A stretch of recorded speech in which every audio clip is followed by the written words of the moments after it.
In this third story, I'm going to give it a title, and I'm going to title it Russian Nested Dolls. Yeah, those little dolls that are nested within one another, Russian dolls, or sometimes they're little boxes. That's the title. So uh, I was in a different relationship when I was younger, and we met and started dating, became boyfriend, girlfriend, engaged, and married, and and we were together as a couple for 13 years. And toward the end, uh, just a lot of things went wrong. And long story short, we ended our couplehood, divorce, no longer a couple. But part of the motivation, at least as I thought it, and I'm pretty sure I expressed it to her, was that uh, we cared for each other deeply. And if we stayed together as a couple, we ran the risk of losing that fundamental care or love for one another. And so, but anyway, when it ended, we became friends. I mean, of course, I grieved and cried a lot and so on. And I'm sure she suffered and cried and grieved in her own way privately. I did my grieving privately. But, but meanwhile, when we would interact, it was very cordial and respectful and caring and tender from the very beginning. But then in my privacy, I would be crying and grieving, and I'm sure she was doing her own version of it. Or maybe she was jumping for joy, I don't know. but anyway, so we had our private stuff, but together it was cordial and friendly and caring and tender. And we continued to spend time together as friends. And the line was clear. There was no more romantic talk, there was no more sexualized interaction from that point forward. And we became friends, and considered her and called her my best friend. And she didn't call me her best friend for many years, but she referred to me as her spiritual brother and so on. But here's the interesting thing is that uh, I've had many people say, how did you do that? Like that's not very common to become such close friends. And and so we happen to live fairly far apart, about an 8-hour drive. I was working in Northern California. She was living in Southern California with her parents. And at some point, her kidneys failed and she went into dialysis. So 3 times a week, she would go into a dialysis center. And and I was a professor. And I was a tenure track professor, so I had a lot of say over my schedule. So I would schedule my classes either in the morning or on the days when she didn't have dialysis, so that when she was in dialysis, I could be in my office and I would call her. And I would call her 3 times a week for my office, usually Monday, Wednesday, and Friday. But when it was Tuesday, Thursday, and Saturday, I would go to my office on Saturdays to call her, because that's where I felt it just became sort of a pattern of that's where I would talk to her. And, uh, and I would stay on the phone for an hour to 3 hours, just on the phone. And a lot of times she would fall asleep. And when she fell asleep, I would put her on speaker and go back to my computer and do some spreadsheet work, or grade papers or lesson preparation. And then she would wake up and she'd be like, "Oh, I fell asleep." I'd be like, "I know." And, uh, and I would do this week after week. And so for 2 years, I did this 3 times a week. I missed one session because I had a series of departmental meetings when she was in, and I felt bad. But in 2 years, I missed one, and 3 times a week, so that's about 150, so about 300 sessions. And eventually, she got off that form of dialysis, and she could do dialysis at home. So then I didn't call her during dialysis because she was doing it mostly during her sleep. Anyway, but we maintained that kind of a relationship of caring. And then about 7 years ago, she had a kidney transplant. I took her in for 6 months and was her sole caregiver. And, and I was her primary and sole caregiver for the past 7 years. So again, a number of people said, how did you do that? Go from being married and being a couple to being so close and caring for her and so on. And of course, she cared for me too. I mean, not in a caregiving way, but just She was very kind to me and sweet to me, and occasionally she would express her appreciation by treating me to lunch or dinner. And uh, there's a brief period where she had enough strength to actually cook for me for a period of about 3 to 6 months. But anyway, and when my friends would say, how did you do that? I never really had a good answer. I would mostly say something like, well, she loved me when I felt unlovable, and so I feel this debt of gratitude to her, or whatever. I mean, but I didn't really know. But I have a better idea of what happened. And it's related to the second story in particular, but also even the first, which was that when we were a couple, we had this romantic love, yeah, eros. But underneath it the whole time, like inside of it, we had this more kind of human, brotherly, sisterly friendship, love, platonic love, philia. That's what we had between us. And so when we dissolved the union as a couple, it wasn't hollow on the inside like in the second story or the first story. There was still this love. So it was like the shedding of a skin. The romantic sexualized love sort of outgrew itself, or our relationship outgrew it. And so that sort of shed. And in this other more, this less kind of romantic, a more like universal human love was there already. And so there's a feeling of continuation for me, and I don't know how it was for her, but it just felt like it didn't feel like such an abrupt thing. Even though, like I said, there's a period of a couple of months where I was just grieving and crying a lot and second guessing myself, and I don't know what she was going through because we didn't talk about her own individual grieving process very much. But there was a sense of continuity, and looking back, I believe it was because there was something on the inside. So it's like those Russian dolls. We're looking at this outer doll of romantic connection, unaware that when we opened it and threw it away, or that outer doll went away, there was actually another doll on the inside, and that's what kept us going. And so this person passed away about 108 days ago. Oh, today's actually 108. That's an interesting number, of course. Or today's day 108. So technically 107 days ago, but 108, yeah. I have a mala, wrist mala. It's 27 beads. I go around it 4 times, and that's 108. I have a neck mala. That's 108 beads. Anyway, today's one round around the neck mala. Necklace mala. Mala necklace, whatever. Hopefully I make it around another trip in another 108 days. So she passed away 107 days ago. And it's been a process of profound grieving.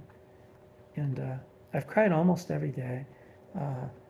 On day 99, I was busy, full of activity, going to Dharma teaching, actually. And so that's the one day I haven't shed tears. And I would say for the first 2 months, it was what the category of grieving that I would call unbearable pain, where I'm thinking, this is unbearable. And I'm thinking, I can't take this. And what's interesting is, as I'm thinking this is unbearable and I can't take this, I'm also aware, I'm thinking, this is so unbearable, this pain is so unbearable. And my next thought is, and that's a thought, Yuichi. And the next thought is, so notice how you are bearing this so-called unbearable pain. And I'm thinking, I can't take this. The next thought is, and that's a thought, Yuichi. And the thought after that is, and yet you're taking this so-called pain that you say you can't take. And then I would laugh to myself and then go back to the feeling of unbearable pain. And I would weep and sob 3, 5, 7, 8, 10, 12 times a day. But I would say for the past few weeks, it's just once a day. And sometimes it's just tears just streaming down my face, and other times it's weeping and sobbing. But But if someone asks me, what are you grieving? I haven't had a good answer for that. But I think I have a clear answer is I'm grieving the loss of this doll that we had, this platonic human love, philia, brotherly love, this, yeah, because that's gone. Yeah, the human, uh, no longer exists.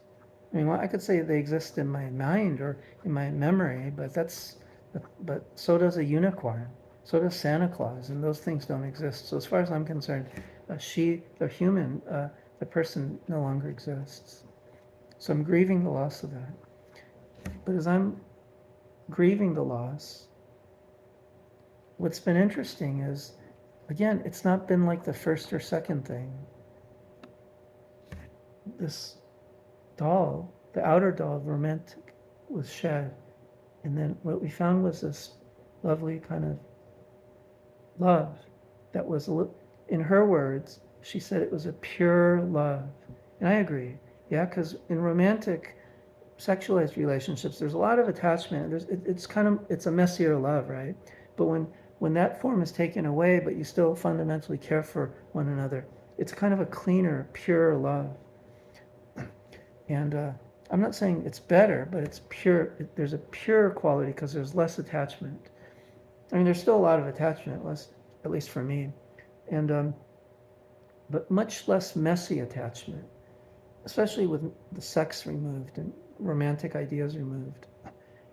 But what I'm finding in this process is, oh wait, when you open up this Russian doll, it seems that there's another doll on the inside. Or another way to say it is, when we were together, we had this romantic love, but underneath we had this friendship love. But even underneath that, or in the midst of that, there was this kind of, what, for lack of a better term, one could call a spiritual love. And so I had a kind of try to live a spiritual life, and she had her own spiritual life. And that was the connection that we had, and it was strong. And that was always there. And so when we became friends, sometimes we'd refer to each other as spiritual brother and spiritual sister. But I didn't use that very often because for me, that wasn't the most prominent feature. Just like when we were a romantic couple, I didn't say, oh, you're my best friend. I said, you're my love. She'd say, you're my love. Because that outer Russian doll, the romantic form, was the predominant theme. It was the predominant sort of feature. But when that went away, the predominant feature was like, you're my best friend. You're my ex. You're the person. You're my love. But not the romantic love, but someone that we care for each other. But underneath it, there occasionally be glimpses of like, you're my spiritual sister. I'm your spiritual brother. We're spiritual siblings. So when the human dies, the human love no longer is there. But what I'm finding is there seems to be some thread of a spiritual love. So the grieving process to me is about grieving the loss. Well, the romantic thing was grieved a long time ago, but now I'm grieving the loss of the human love. But when I can let that go, it allows me a chance to experience and potentially cherish and relish this subtler, even purer kind of love with this person. And looking back from the time when we were a couple, I can see this thread running through the whole time. Just like when we were friends, I could see the friendship running through our relationship. And so I find myself in that process of, now I don't know where it's going exactly, but that's kind of the path that I've been on for the past 2 months. The first month was just pure devastation and just complete grief. But I remember reflecting on the transition from couplehood to friendship, or the uncasing of the outer doll to what I could refer to as the middle doll. And I remember thinking, the more I let go of the first, the more I could cherish this this friendship. And the more I cherished the friendship, the less I cared about the loss of the romantic love form. And I remembered that, and I thought, oh, and it was like a thought that came to me. And so I thought to myself, I think this thought is here for a reason. It's here to remind me that the same principle should apply now. That the more I can let go of this human love, the more I should be able to appreciate this kind of subtler, barely discernible, just this glimmer of a spiritual love or spiritual connection. And the more that I can experience and focus on this spiritual connection, the more I can let go of the human attachment, the human love. And so that's where I find myself in this so-called grieving process. I don't think of grieving as like a process of just letting something go so I can move on with my life and forget about somebody, right? But it's more a process of like a shedding of skins. And what's interesting is about 2 months ago, I was walking in my neighborhood, and for the first time in 7 years of living here, a snake jumped out at me in the middle of my walk, just slithering around me, walking up the wall, and I'm walking away, it's just kind of following me around. I'm like, what the fuck is this? Like, and it was so stark, and like I said, it never happened to me. And in 7 years here, I've had like a snake or two cross my path when I was backpacking in like Yosemite or something, but never in Pasadena. And it was so like jarring that it immediately got me thinking like, this just feels like I'm supposed to see this. And and when I got home, I happened to have a bunch of cards with animals on them. And one of them was a snake, and I never read it before. So I looked up snake, and sure enough, it says a snake represents a new life, of a shedding of old skin.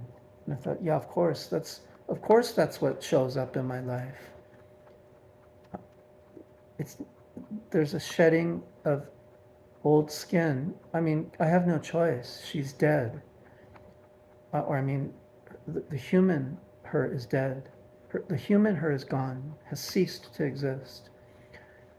I prefer stark language over euphemistic language, or I prefer stark, precise language. So I'm not into like, well, she lives on in memory. Like, I'm not interested in just bullshit like that, or what I consider bullshit.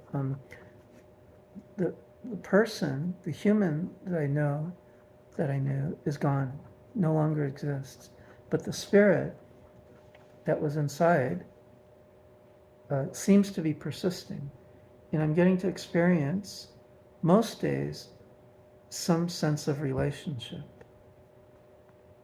Some sense of relationship that genuinely feels real in different ways. And I've had numerous encounters with her in my dreams that seem to answer whatever question that I have of her, or and so on, and other things, almost I think on a daily basis, in different ways, and but it still kind of glimmers. It's very subtle for me because I consider myself a dense person I'm not a medium, I'm not psychic, I'm not someone who can see the dead. I know somebody in Bali who is quite well known for seeing the dead or seeing ancestors, and I don't have such gifts. So I'm just basically like a dense human being. So I have to sort of discern and decipher and concentrate. But the one thing I have working for me is I have this very entrenched meditation practice that allows me to sort of enter states of mind that seem conducive toward discerning subtler states of reality. And so I'm sort of calling upon my practice. And there's something interesting is there's a line by Rumi that I might be misquoting it, but that I adore, that I cherish, which is something like, love is the bridge that connects us. Love is the bridge that connects us. And so But I could rephrase that as simply saying connection is love, love is connection. But love is the bridge. And another way to hear that is it's offering a heuristic that if one wants to connect, one resorts to love. And so what is love? I've always been drawn to the notion of love as um, as I want you to be happy. In contrast to attachment, which is I want you to make me happy. So in my grief, sometimes my crying is attachment, right? Because, oh, I miss her being around, because if she's around, I'm happier. I feel my life is better, right? That's attachment. But sometimes, well, I'll be honest, most of my grief is attachment. But occasionally, no, it's mostly attachment. Actually, that's not true. For the first 3 weeks, I was spending a lot of time chanting and meditating for her. And so for me, that's love, because I wasn't doing it to feel better. I was doing it to support her journey. And I do that still. Every day I spend about 30 minutes doing a practice for her. And so for me, it's an act of love. It's not about me grieving. It's just, I'm trying to do something that I believe supports her journey. And so that's my bridge. Love is the bridge that connects my love. My actions of love toward her is the bridge that connects us. And I believe that she has been loving me much of the time, because I need a lot of it in my grief, because, I figure she can see everything, whatever. I don't know how it works, but like, I'm the one who got left here, right? So, yeah. So that's a different thing, right? So in the first 2 stories I told, it was that there was nothing there. But in this case, it was like a Russian nesting doll, that some things, even when they're gone, it turns out that there's something on the inside. And even when that's gone, it turns out that there's something on the inside. And the phenomena of things that continue, where one continues to find something on the inside, I think is a synonym for love. When we use the word love, I think that's one image of love, is that love, no matter how many things go away, it's still there. That's why we sometimes say something like, love is eternal, or love lasts forever. Yeah? Because even when all the form is gone, one doll after another is opened and tossed away, there's still something there. And that's love. The thing that remains is love. In other things, when we open up, it's just a hollow, it's just an open space. And so, I don't know, these are just 3 stories. I don't know if I have a point here. Usually I have like a lesson or a tip or a suggestion on living. But let me just pause and think if I have a sort of a summary lesson. Oh, here's the thing, is that looking back, almost none of this is a surprise. In other words, I like this idea. I think there's a psychoanalyst named James Hillman. That might not be his name, but he wrote a book called The Acorn Theory. And he talks about how when you have an acorn and you put it in the ground, it creates this giant oak tree. So within this little acorn is the genetic blueprint for a giant tree. And so, like, looking at the relationship, even though it just looks like a typical romantic, two immature young people being selfish in their own, attached and infatuated and whatever, lustful, whatever, in their own way, looking back, within that was the blueprint for all this. And I can see it so clearly from where I sit right now. And because there were definite clues, there were definite hints in how we talked to one another and how we led our lives, right? The friendship thing was always there. And then the spiritual I don't like using the word spiritual connection because I don't think of it as, so the word is this. So in the Greek tradition, they talked about love in three different ways. Some of you, or many of you, most of you probably know this. They talked about agape, philia, and eros. In agape, we usually think of as love of God, but some people think of it as the love of God. Like agape could be the love of God, as in love toward God, but also love coming from God. But the love that we associate of a spiritual nature. And then philia, as in like philanthropist or Philadelphia, is human love, or the city of brotherly love, and then eros, which is romantic love. Eros is the root word of erotic, but it's not about sex. Eros is more like what we call romantic love, when two people come together and form a union. And so they had these three visions, and it seems to me that that relationship had eros, philia, and agape in it, and it was clear that we had it. And it wasn't clear to me when I was in it, but if I had been paying better attention and I wasn't so consumed with myself and my career and everything about the future, whatever, I would have seen it more clearly. But at least from where I sit, it's abundantly clear that there are all these indications, how we talk to one another, so, but the spiritual love, I don't think of as a spiritual connection to one another. I think of it more as a spiritual connection, or a connection of a spiritual nature. One could say to God, or to spirit, or to the universe, or of a spiritual nature. And when two people have that, that's what connects them, right? And it's like two people pointing in the same direction, not toward each other, but in pointing to the same direction, they're kind of on a similar path. And so they're not connected like, two people in union, but it's more like two birds flying in parallel.